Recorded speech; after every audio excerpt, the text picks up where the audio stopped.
예, 저희는 더불어민주당의 민생경제위기 대책위원회 소속 의원들입니다.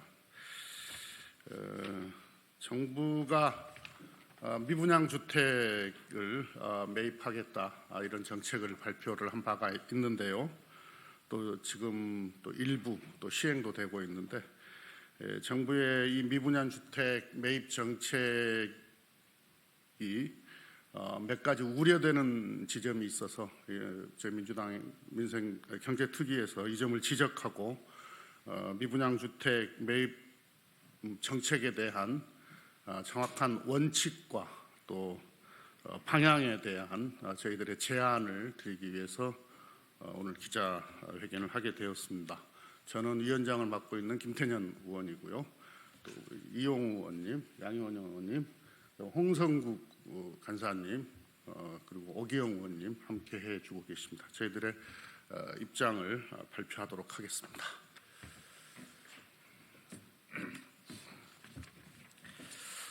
말씀드리겠습니다.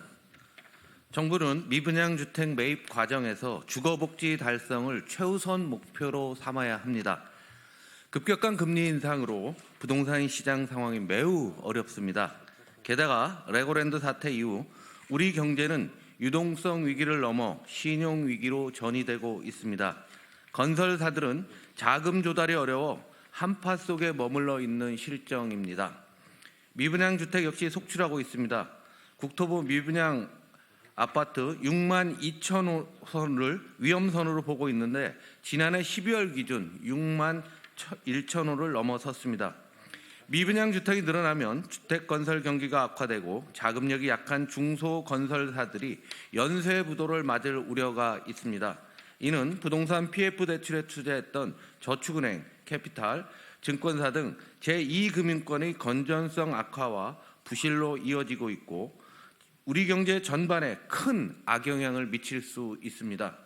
최근 정부는 부동산 시장 연착륙과 취약계층 보호를 위해 미분양 주택을 매입하여 공공임대주택으로 활용하겠다는 계획을 밝혔습니다. 미분양 주택으로 인한 시장 충격을 정부가 흡수하겠다는 것입니다. 이러한 방식은 부지 선정, 토지 매입, 건설 등의 절차를 단축할 수 있어 안정적이며 신속하게 공공임대주택을 공급할 수 있는 대책으로 평가됩니다. 또한 우리나라의 공공임대주택 재개율은 8%로 OECD 평균을 상회하는 수준이지만 분양형으로 전환되는 주택 등을 제외하면 그보다 한참 낮은 수준입니다. 주거 안정을 위해서는 재고율 목표를 영국, 프랑스 등 선진국 수준인 10% 중반까지 확대해야 합니다. 민간 중심 활력 제고라는 윤석열 정부의 정책 기조 하에서 공공임대주택 공급이 줄어들까 걱정했지만 정부가 우리 민주당의 주장대로 공공임대주택을 확충하도록 정책 방향을 선회하여 매우 다행스럽습니다. 다만 그 과정에서 반드시 지켜져야 할 원칙이 외면되는 것 같아 이를 바로 잡고자 합니다. 악마는 디테일에 있다는 말이 있습니다. 정부가 디테일을 놓치고 주택시장 연착륙이라는 구호에만 빠진다면 시장에는 또 다른 왜곡이 생기고 이는 고스란히 주거 취약계층과 같은 실수요자를 고통에 빠뜨릴 것입니다. 이를 위해 정부는 아래와 같은 원칙을 정립해야 합니다.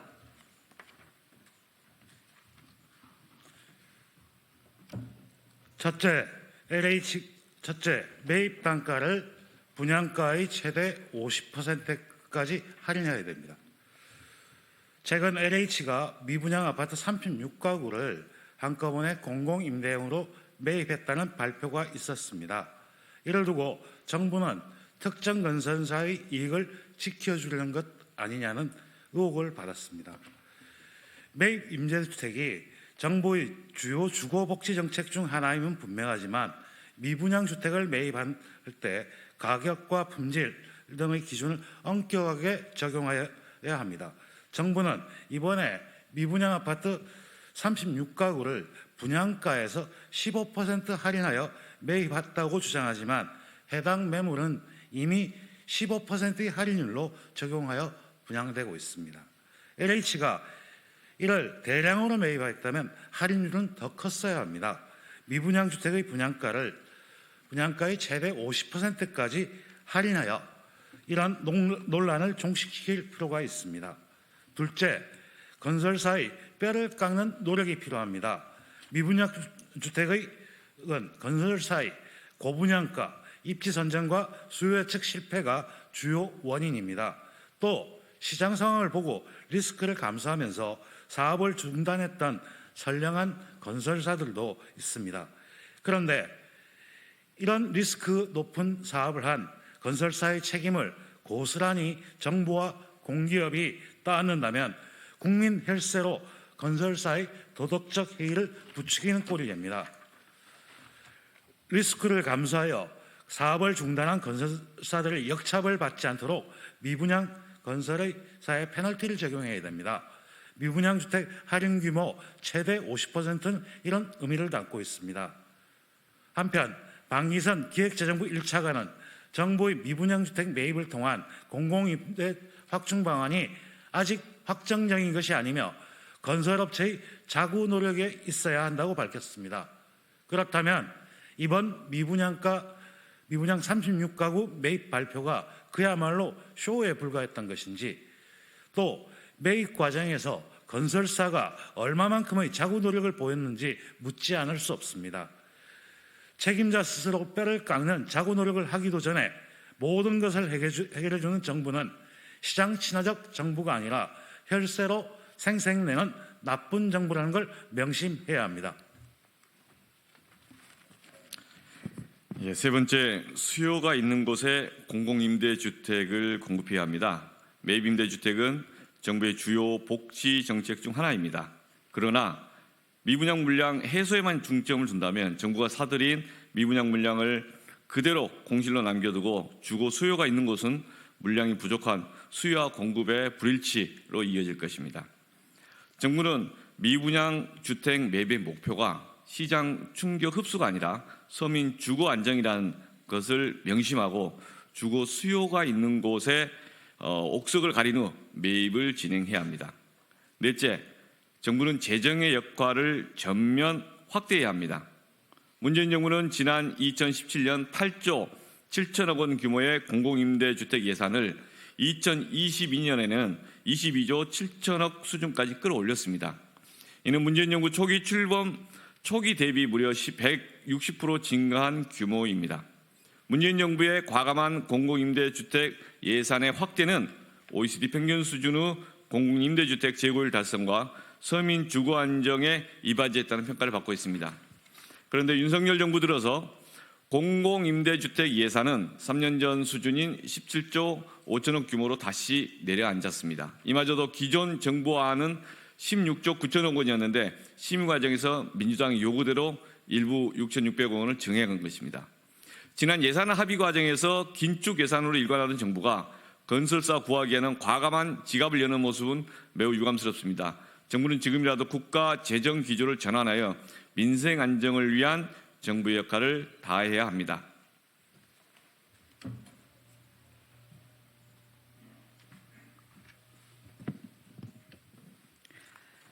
다섯째, 부동산 정책의 최종 목표는 주거 복지 달성입니다.